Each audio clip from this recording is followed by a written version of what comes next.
This device is called a line isolation monitor. You may have seen devices like these on the walls of operating rooms and in other locations in a healthcare facility. Line isolation monitors are integral components of hospital isolated power systems. The National Fire Protection Association, also known as the NFPA, publishes a series of regulations, known informally by contractors and electricians as the Fire Code, which outlines safety standards for electrical distribution systems. The code book that pertains specifically to electrical systems in healthcare facilities is NFPA99.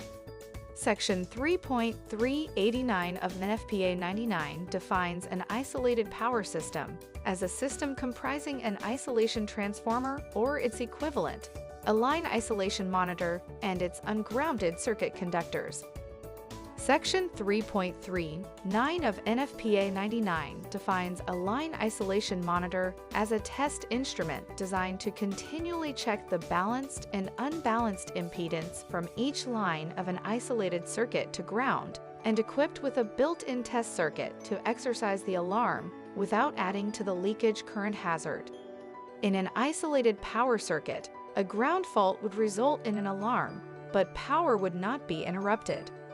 According to NFPA 99, hospital isolated power systems must be tested and recertified once per year by a qualified, credentialed inspector.